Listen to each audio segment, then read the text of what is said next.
자, 조금 아까 제가 무허가 건물을 팔고 사게끔 만들었지 않습니까? 근데 여기서 걱정하시는 분들이 어떤 분이 있냐면 무허가 건물을 팔고 샀을 때 무허가 건물에 대해서 행정 제재를 당하지 않냐 이런 걱정하시는 분이 있어요.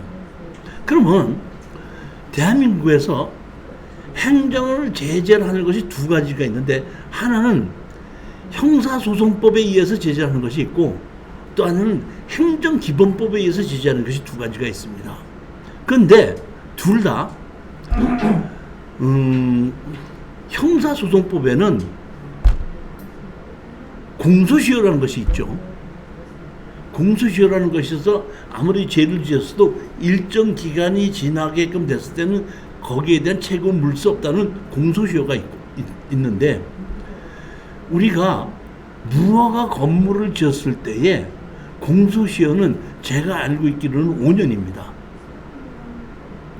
그러니까 건축법에 의해서 무허가 건물을 지었을 때는 뭐 예를 들어서 뭐 3년 이하의 징역에 처하고 벌금 얼마 이하에 처한다. 그러면 공소시효를 보게끔 되면 3년 이하의 징역이나 벌금 얼마 미만이다 그러면 공소시효가 5년이다 이렇게 되어 있거든요. 그렇기 때문에 그 무허가 건물을 지었다고 하더라도 일정 기간 이상 5년 이상에는 만약에 지었다고 했을 때는 공소시효에 속하기 때문에 검사들이 그런 걸 가지고 기소를 할 수가 없다.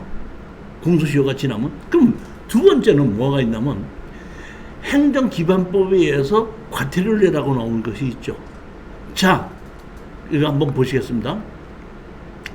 행정기본법 제23조 제재처분의 제척기간. 제척기간이 뭐가 있죠? 우리 가등기 제척기간이 언제죠? 10년. 그 다음에 가처분 가압류 제척기간이 얼마죠? 3년. 근데 행정기본법에 제재처분의 제척기간이 또 있다 이런 얘기입니다.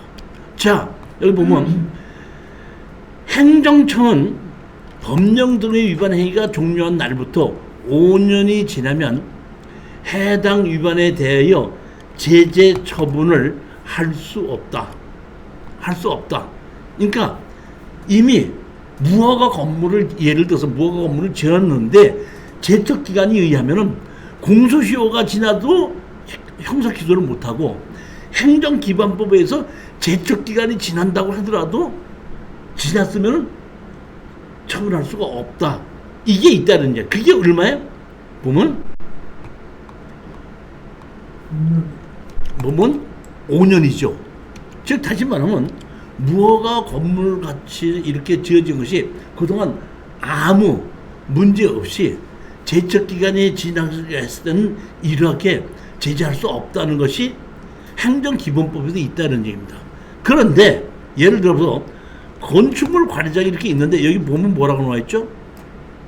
위반 건축물 이렇게 돼 있죠. 위반 건축물은 쉽게 얘기해서 법으로 보면은 지금도 범죄 행위가 진행되고 있기 때문에 위반 건축물로 올려진 건물은 제척 기간이 있을 수 없다는 겁니다. 그러니까 위반 건축물로 지정되지 않고 위반을 한 것이 5년이 넘어갔을 때는 제척 기간이 들어갈 수가 있다는 얘기고 무허가 건물을 철거하라고 무슨 처분 행위가 있었는데 그거를 받았으면은 안 되지만 그렇지 않고 무허가 건물 지어놓고 아무 문제 없이 제척 기간이 지났을 때는 이 뭐야? 제재 처분의 제척 기간이 5년이 있다는 것을 우리가 주장할 수 있다. 이렇게 생각하기 때문에 제가 아까 말씀드렸듯이 무허가 건물도 공소시효가 지났거나 제척 기간이 지났을 때도 염려하지 마시라는 겁니다. 사실 보면 우리 수강생이 보면 무허가 건물을 낙찰을 받았는데 낙찰을 받고 났더니 이렇게 무허가 건물을 했다고 과태료가 나와 있는데 어떻게 했으면 좋겠습니까? 이렇게 저한테 물어보신 분이 있었어요. 그때 제가 보면 과태료를 내지 않고 이미 몇십 년이 지났기 때문에 제척 기간이 지나지 않았느냐. 제척 기간이 지났는데 지금 경매로 낙찰 받았다고 해서 갑자기 이런 과태료를 내는 것은 잘못되지 않느냐 하고 이의 신청을 하면 받아들일 수도 있고 뭐 행정심판을 할 수도 있고 행정소송을 할 수도 있겠죠. 보면 이런 다시 말하면 행정기본법에도 제척기간이라는 것이 5년이라는 것이 있다는 것을 여러분이 알고 계시라 이런 뜻입니다. 자, 이번에는 170페이지입니다. 170페이지인데 여기 경매로 나온 것은 자 보십시오. 2019 타경 3일 2사물에서 강제 경매로 나오는데 토지만 매각으로 나오는데 여기에 이런 집이 지어져 있었는데 이 집에 보면 건축물 관리대장이 없더라고요. 건축물 관리대장이 없는데 여기 보시니까 내용은 뭐로 나왔어요? 강제 경매 6,700만 원이 나왔는데 이거는 2,600에 시작해서 2,100만 원까지 떨어졌습니다. 근데 우리 낙찰을 받았는데 여기 보시면 땅이 몇 평이죠? 109평이죠. 109평인데 2,600만 원에 감정했다는 얘기는 평당 25만 원 정도를 했다는 얘기인데 제가 알고 있기로는 이 논산시 아무리 시골이라고 하더라도 주택가가 이렇게 도로변에 있고 주택가가 있는 곳에는 4, 50만 원은 가는 것이 맞습니다. 보면. 그러니까 제가 보기에는 감정 가격이 처음부터 낮게 돼 있기 때문에 제가 이거를 추천을 했죠. 추천을 했더니 우리 수강생 한 분이 낙찰을 받았어요. 낙찰을 받아서 어떻게 했으면 좋겠냐 했는데 저는 이거를 보고 여기 보면 자 보십시오. 여기 보시게끔 되면은 빨래가 많이 걸려 있는데 이 빨래를 보게끔 되면은 아이들 옷듯이 있어요. 보면은 제가 여태까지 경험한 바에 의하면 초등학생이나 중학생이 있는 아이들이 있는 집은 이사 안 갑니다. 그래서 제가 봤을 때 이거는 건물 주인이 다시 이 땅을 살 것이라고 판단했는데 땅의 가격은 얼마죠? 2,600이죠. 근데 여기 청구 금액은 얼마죠? 6,700이다 보니까 이거는 취하는 안 되는 겁니다. 그리고 땅 주인이 건물 주인이 공제 우선 매수도 되는 것이 아니라 땅과 건물이 다르기 때문에 그렇기 때문에 제가 봤을 때는 이거는 건물 주인이 땅을 다시 살 수밖에 없는 겁니다. 틀림없이 이거 뭐 거의 제가 한 권리 분석에 의하면 건물 주인이 땅을 살 수밖에 없는데 원래는 취하를 시켜야 되는데 땅 가격보다 강제 경매금이 워낙에 많기 때문에 취하가 되지 않고 낙찰 받은 사람하고 건물주인하고 만나서 건물주인이 다시 땅을 살 수밖에 없다. 이런 구조로 돼 있는 걸로 해서 제가 감정 가격도 너무 싸게 감정이 됐길래 제가 추천을 했는데 우리 수강생이 낙찰을 받은 겁니다.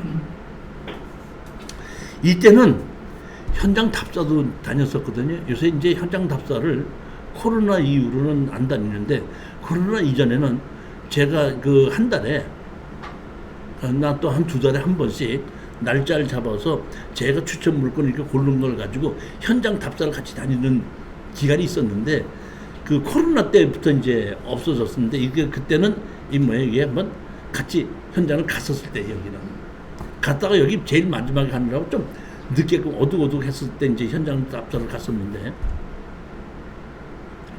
낙찰을 받고 건물 철거하고 나갈 때까지 지료를 달라 해서 여기에 거주하시는 분에게 피고한 사람이고 또 하나는 잡으십시오. 우리가 땅은 가운데 있는 거지 도로가. 근데 현황 도로는 옆에 이렇게 도로가 있죠. 자 보십시오. 여기 보면 지적도로를 보기 우리가 낙찰을 받는 땅은 도로는 여기잖아요. 근데 실질적으로는 보면 이 옆에 도로를 이어서 진입도를 하잖아요. 그러니까 우리는 이 건물 주인한테다가 이 건물 주인, 그러니까 여기 건물 주인 보고 철거하고 나가라. 이 건물 주인한테다가는 여기 도로로 내놓고 이 땅 가져가고 이 도로로 내놔라 하고, 이 사람이 피고 1, 피고 2 해갖고 두 명을 상대로 해서 여기 가운데 있는 여기를 우리 도로를 내놔라. 그 다음에 이 건물 주인 철거하고 나가라. 이게 두 사람을 상대로 해서 소장을 쓴 겁니다. 자, 각 철거하고 320일 인도하고 처음에 비율에 대한 개선을 집어라. 우리에게 다시 말하면 40제곱미터 있는 담장 및 유체물을 수거하고 40제곱미터를 우리한테 인도해라 해서 피고 1, 2로 해서 나 해갖고 소송을 한 겁니다. 소송을 했더니 날짜가 잡혔습니다. 날짜가 잡혔는데 원고 누구 나왔습니까? 예, 나왔습니다. 피고 누구 나왔습니까? 예, 나왔습니다. 피고 누구 나왔습니까? 예, 나왔습니다. 하니까 이런 경우에는 제가 얘기했죠. 무슨 소송? 형성소송이라고. 형성소송인 경우에는 바로 원고 피고가 출석을 하게끔 되면 바로 조정 날짜를 잡는다고. 그러니까 그냥 원고 누구 나왔습니까? 예, 나왔습니다. 답변하고 피고 누구 안 나왔습니까? 그러니까 예. 피고 2 누구 나왔습니까? 예. 그러니까 이것은 건물 주인과 땅 주인이 달라서 생긴 것으로서 바로 조정으로 넘기겠습니다. 몇 월 며칠 날 조정 괜찮습니까? 원고? 이렇게 물어보니까 예, 괜찮습니다. 그러니까 피고 누구에도 몇 월 며칠 날 조정 괜찮겠습니까? 예, 괜찮습니다. 그러면 몇 월 며칠 날 오후 3시에 조정으로 넘긴다. 조정으로 넘어간 겁니다. 그러면 조정을 하는 걸로 해서 나오는데 피고가 2명이었지 않습니까? 피고 2명 중에서 먼저 이 사람이 이 앞에 있는 이 건물 주인이 나오는데 나를 붙잡고 잠깐 좀 얘기를 하러 가십시다 그러더라고요. 얘기를 하러 갔더니 나한테다가 이 땅과 이 도로하고 이 도로를 맞바꾸십시다. 이거를 내가 원상 보고 이 사람으로서는 보면은 자기 가운데에 이 도로가 잘리기 때문에 이건 쪼가리 땅이 되죠. 그리고 이게 주차장부 시킬 때 나빠지니까 이 땅을 바꾸십시다 하고 조정 날짜 정하고 바로 나오는데 바로 붙잡고 얘기를 하더라고요. 그래서 내가 그분 보고 무슨 얘기는 일단 알겠지만은 제가 제일 먼저 이분하고 먼저 협상을 하고 난 다음에 그 다음에 이거를 결정할 테니까 이분하고 협상하고 끝날 때까지 조금만 기다려 주십시오.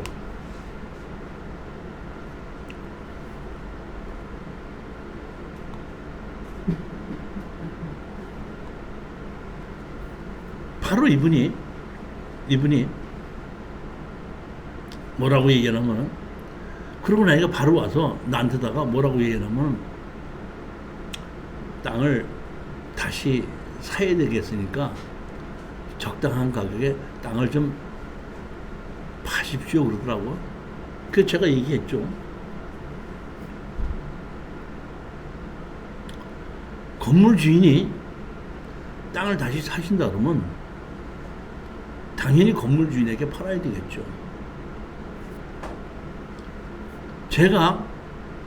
저는 처음부터 이거를 건물 주인에게 팔으려고 이미 마음을 먹었기 때문에 당연히 건물 주인이 살이라고 마음 먹고 알고 있었던 겁니다. 그러니까 제가 제일 먼저 뭐라고 했냐면, 이 동네 가격이 제가 알기로는 한 40-50만 원 정도 가는 걸로 알고 있으니까 건물 주인이 사신다 그러면은 그 정도 가격에 팔도록 하겠습니다. 이렇게 얘기를 했더니 그분이 깜짝 놀라면서 이 동네 가격 그렇게 안 갑니다. 안 갑니다. 이 동네 가봐야 30만 원에서 40만 원 정도 가는 겁니다. 자기 입에서 30만 원에서 40만 원 나온 거 아니에요. 우리는 2,200만 원에 샀으니까 30만 원에 팔아도 3,100만 원이 되고 35만 원 팔면 거의 4천만 원 가까이 되는 거 아니에요. 근데 자기 이름으로 벌써 이미 30만 원, 40만 원 간다고 그랬으니까 더 이상 우리로서는 뭐 얘기할 필요가 없죠. 알았다 하고 이제 했는데, 이 사람이 이제 답변서를 뭐 자기가 자재를 들여서 자기가 직접 지었기 때문에 자기가 건물 주인이고 건물 주인이니까 법정 상권이 있다, 뭐 이런 주장을 했었습니다. 뭐 법정 상권이 있다 그러면 지료를 주고 우리가 있어야 되는데, 보면 그런 주장을 했다가, 우리 이게 낙찰 받으신 분이 이제 여자분인데, 이제 그분 딸이 변호사더구만.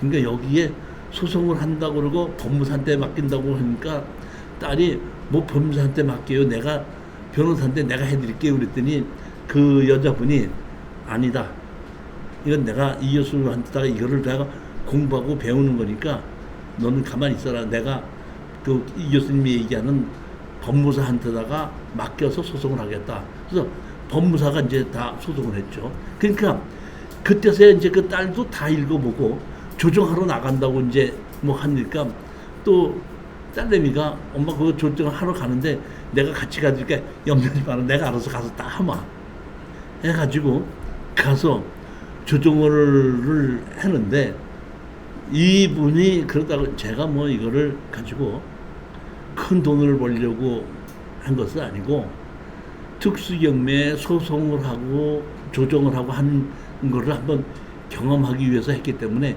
이번 조정하는 데는 나보고 교수님 안 나오셔도 됩니다, 내가 직접 가서 한번 해보겠습니다 이렇게 하시라고. 그렇게 갔다 오더니 내가 그냥 그 사람이 사정을 하길래 좀 싸게 팔아주고 그냥 왔습니다 하고 얘기를 해가지고 이게 끝난 사건입니다.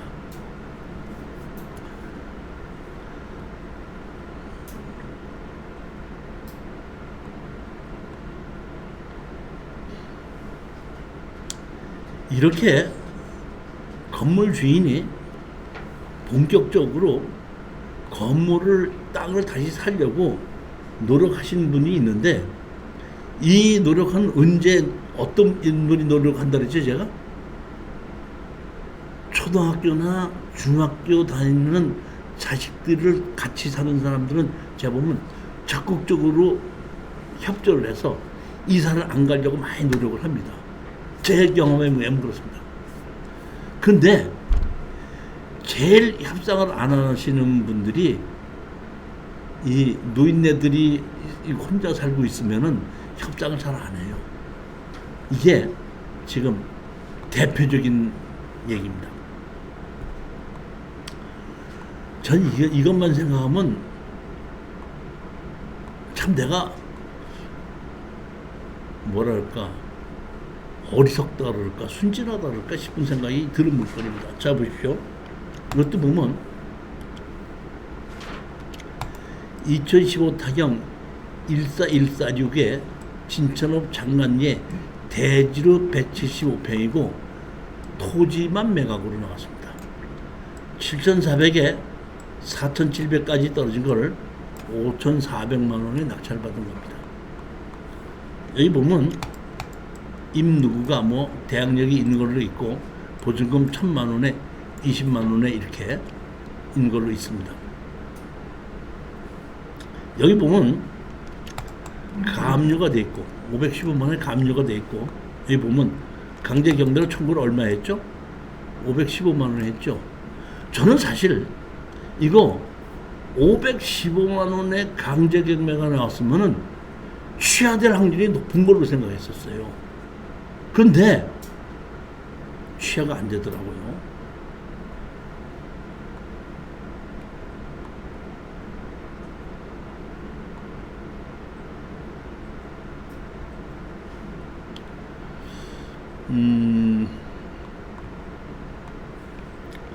여기 제가 가봤더니 집이 요렇게 집이 한 채가 있고 요렇게 한 채가 있는데, 이거는 옛날 건물이, 이건 새로 지은 건물인데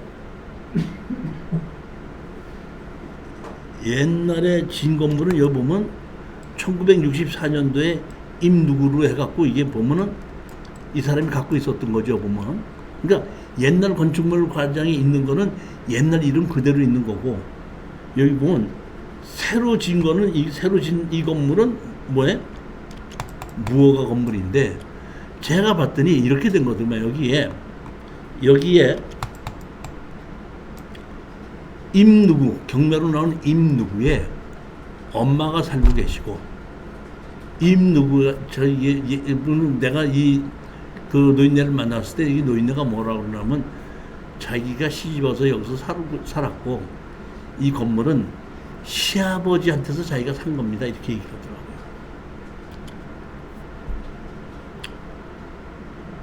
제가 찾아와서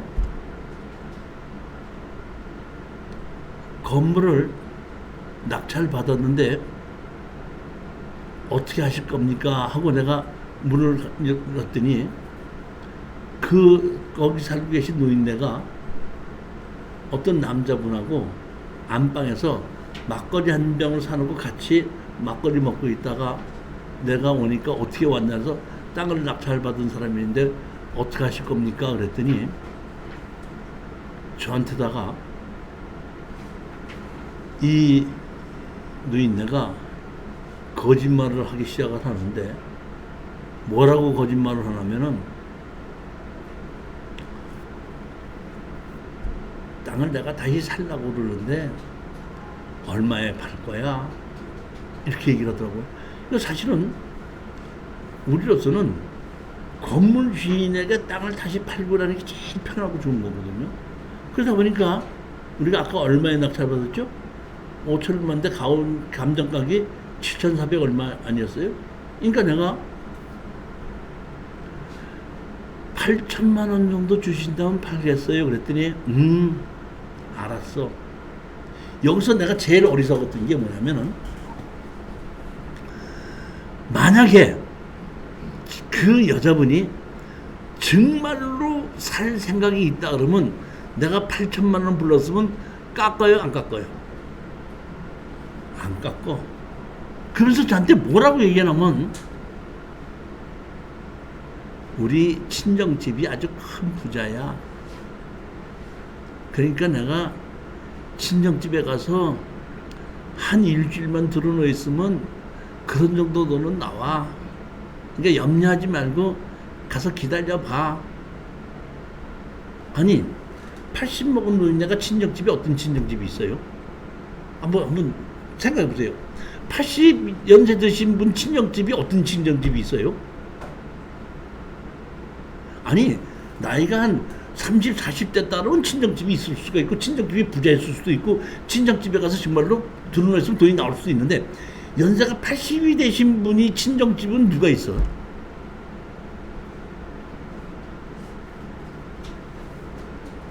근데도 나는 그 말을 믿고 진짜로 와서 우리 낙찰받은 수강생한테다가 그분이 다시 사겠다고 해서 8천만 원 주고 사겠다 그랬으니까 좀 기다리니까 한번 기다려 봅시다 하는 거예요. 연락이 안 와요. 또 갔어요.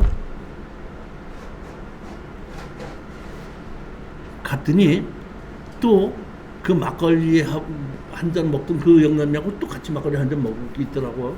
그러면서 그분이 얘기했을 때 내가 빨리 알아들었어야 이랬어. 그분이 뭐라 그러냐면, 당신은 땅만 샀잖아. 근데 건물 주인한테도 왜 그래? 땅만 사놓고 건물은 당신 거 아닌데? 이렇게 얘기를 하기 때문에 내가 보기에는 처음서부터 땅만 샀고 건물을 사지 못하기 때문에 땅 주인은 건물을 어떻게 할 수 없다, 이런 생각을 갖고 있었기 때문에 제가 보기에는 취하도 안 시키고, 우리가 얼마를 했죠?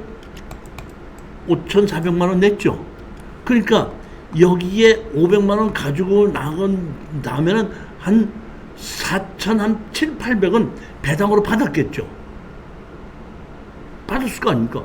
그 배당 받아 쓰고 건물을 우리 건데 지네들이 어떻게 할 건데, 이런 생각을 갖고 있었던 건데, 처음부터 나는 그걸 생각을 못 했던 거야. 그러니까 같이 있던 그 막걸리를 먹었던 그 노인네의 남자가 그런 얘기했을 때 내가 얼른 눈치를 챘어야 되는데 그 눈치를 못 챘었다는 겁니다. 그래서 그때는 또 뭐라고 얘기하냐면은 내가 여 위에 일하는 사람한테 한 1억 2천 받을 게 있거든. 근데 그 사람이 누구니까 언제쯤 주느냐고 한번 전화 한번 해봐. 그리고 그때 맞춰서 와. 그래서 내가 또 나 믿고 번호를 적어갖고 오면서 전화를 해서 누구한테 돈 얼마 주실 거 있다고 해서 전화 드렸는데 했더니 무슨 소리예요? 네 전화 뚝 끊어버리더라고.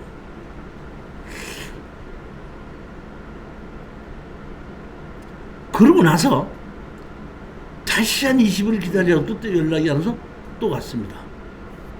또 갔더니 이번엔 또 이렇게 얘기를 하네.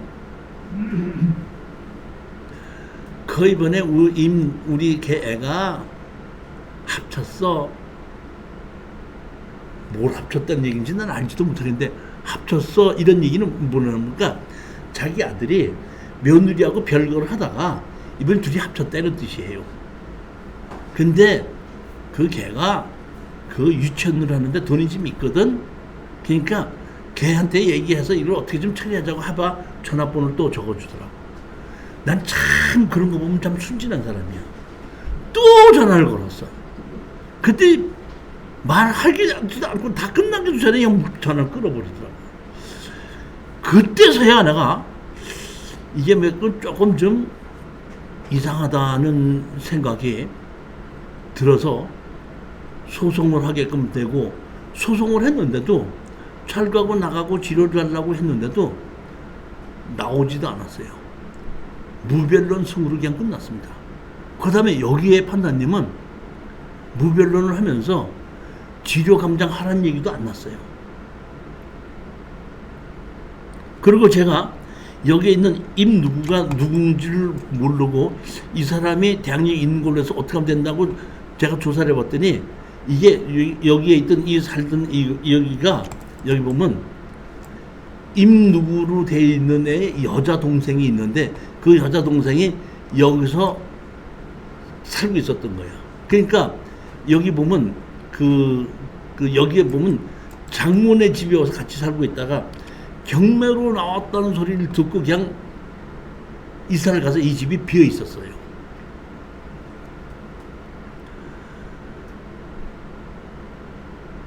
판결을 받고 가서 이제 꿈쩍을 안 하니까 할 수 없이 우리 법무사고 얘기가 이거는 판결을 받고 저거 나올 생각 아니까 대체 집행할 수밖에 없다. 그래서 대체 집행이라는 것을 소송을 해서 판결문을 받아야 됩니다. 이렇게 하더라고. 그래서 제가 또 법무사를 시켜서 대체 집행을 해요. 대체 집행이라는 걸 뭐냐면 철거하고 나갈 때까지 지원을 달라고 판결문을 받았는데 여기서 살고 있는 사람이 스스로 철거를 하고 나가야 되는데 판결문을 받았는데도 스스로 철거하고 나가지 않으니까 법원에서 우리가 소송을 해서 판결을 맞아 대체 집행관으로 와서 대신해서 건물을 철거하고 나가게끔 만드는 것이 대체 집행인데 그렇게 대체 집행을 하려면 대체 집행을 하게끔 해달라고 소송을 해서 판결문을 받아야 되는 겁니다. 그래서 대체 집행을 하는 거를 소송을 해서 판결문을 받아서 이제 그 법원에 가서 대체 집행 신청을 한 겁니다. 대체 집행 신청을 하면은 집행관이 나와서 대체 집행을 하려면은 대체 집행할 것이 건물이 얼만큼 되고 건물을 허무는데 얼만큼 되고 그 안에 있는 짐을 다 끄집어내야 될 거 아니에요. 짐을 다 끄집어내고 이제 허무는 거 아닙니까? 그러기 위해서는 얼마나 사람들이 오는가 들어가야 되는 걸 보고 가격을 결정해야 되기 때문에 몇 월 며칠 날 같이 한번 답사를 하십자 그래요. 그래서 그날 오라 그래요. 그러면 그날 이제 갔단 말이에요. 가서 법원에서 대체 집행할 사람하고 같이 현장을 간 거예요. 현장을 가서 먼저 있는 노인네들한테 얘기를 하는 거예요. 우리가 법원에서 판결문을 받아서 대체 집행하러 나오고, 우리가 대체 집행을 하기 위해서는 이 안에 있는 살림에 있는 이 물건을 다 끄집어내고 난 다음에 철거를 하게끔 됩니다. 따라서 우리가 매달 며칠 날 대체를 집행하러 나오는데, 이 대체 집행을 나올 때까지, 그 전까지 조정을 해서 합의를 해서 대체 집행 신청을 취소하게끔 되면 우리가 나오지 않지만은, 그때까지 우리가 취소를 하지 않으면 우리가 나와서 대체 집행을 할 수밖에 없습니다. 이렇게 미리 통보를 한 겁니다. 그러면서 와서 보고, 사람이 몇 명이 들어가고 어떻게 해야 되기 때문에 돈을 얼마를 내십시오 하고 나서 돈을 내고 나니까 매달 며칠 날 대체 집행을 할 테니까 그날 같이 나오십시오. 그날 법원에 가서 대체 집행하는 사람들하고 여기를 다시 온 겁니다. 대체 집행을 하기 위해서.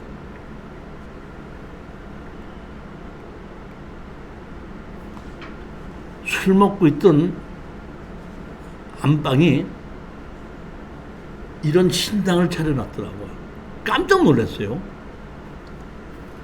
그래서 이렇게 봤더니, 이렇게 대체 집행을 하기 위해서는 집행관이 먼저 집을 다 둘러보더니 어디에 뭐가 있고 어떻게 있냐를 보는데, 그러더니 이때 깜짝 놀라갖고 내가 깜짝 놀랐어, 나도.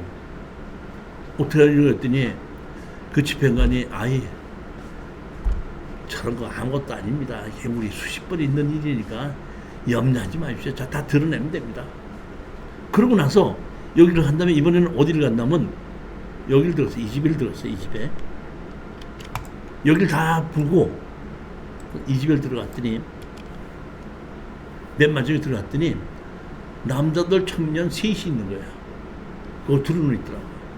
그러니까 집행관이, 여기 어떻게, 여기 세 명이 여기 당신네들은 뭔데 여기 와서 있습니까? 이렇게 세 명한테 물어보니까 그 세 명 중에서 한 명이, 우리 저 뒤에 건축 공사하러 온 사람인데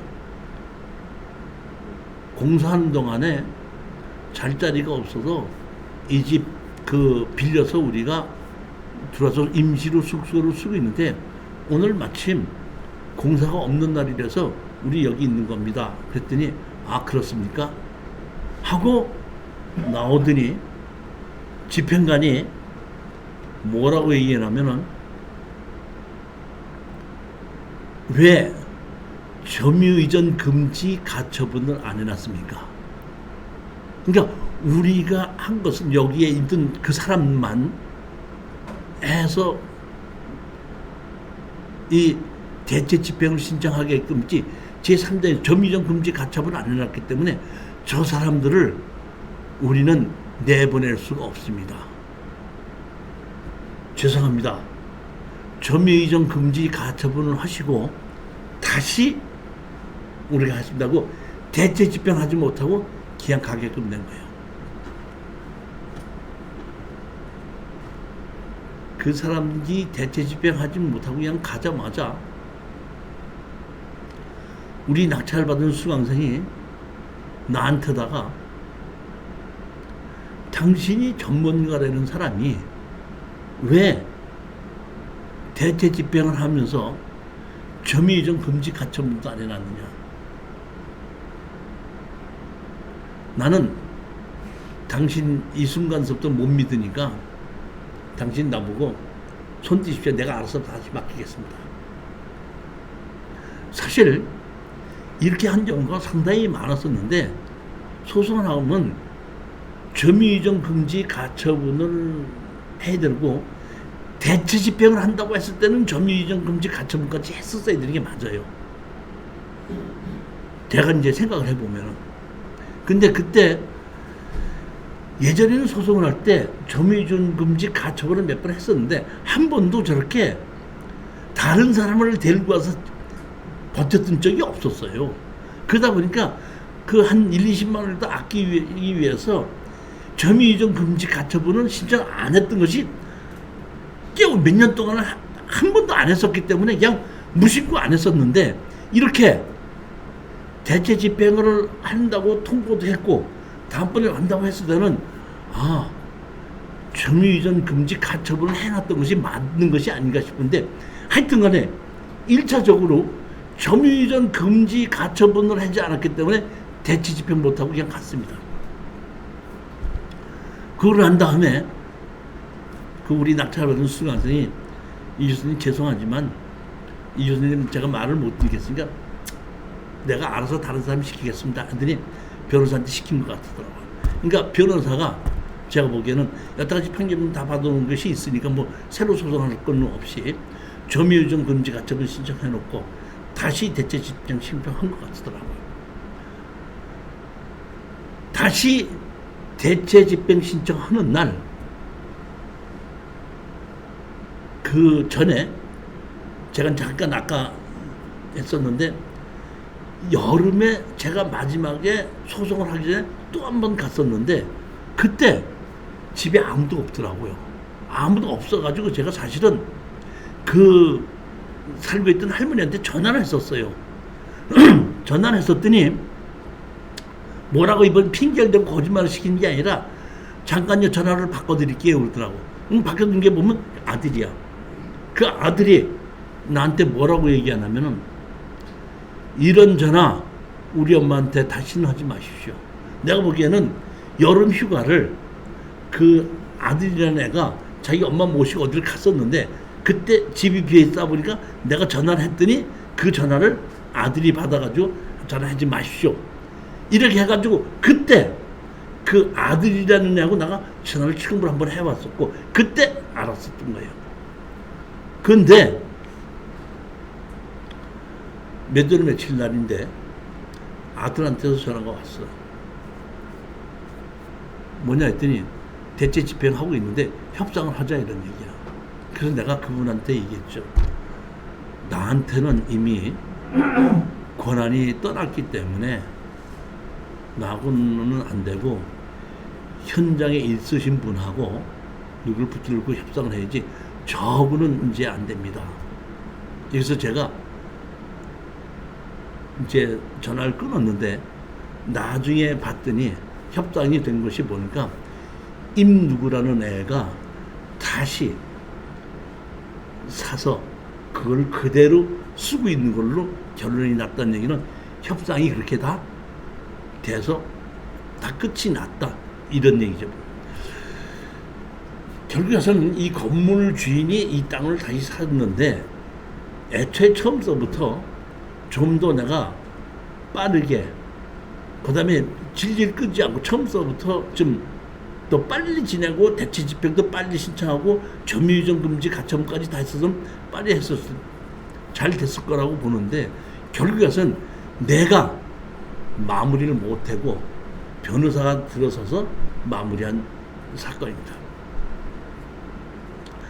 지금도 생각하면은 참 이 노인네가 나한테다가 너무 뻔한 거짓말을 해놓은 것도 내가 모르고 그대로 믿었었다는 것이 참 내가 생각해보면 내 스스로가 참 미련하다 이런 싶은 생각이 드는 겁니다. 하나 더 있는데, 이게 보면 경기도 연천군 정도구 은대리인데, 여기 도로 토지 지분량에서 6,400짜리가 3,300대에서 3,300 주고 낙찰 받은 겁니다. 이거는 제가 여기를 갔더니 중학교 다니는 여자애들 둘이 어떻게 오셨어요? 그러길래 저 어른 계시냐 했더니 잠깐 계세요 해갖고 자기 아버지 전화번호를 적어주더라고요. 그래서 내가 전화를 했더니 그분이 금방 오더라고. 한 10분 만에. 그러더니 이분도 자기가 땅을 다시 사겠다는 거예요. 건물을 매각 계획고 건축물 관리대장이 없는 건데, 이 보면 이렇게 있다. 근데 다시 살겠다고 했는데, 저는 중학교 다니는 애들 둘이 있기 때문에 건물 주인이 땅을 다시 산다는 것도 믿었고, 건물도 아주 멀쩡하게 아주 괜찮았던 건물이에요, 보면.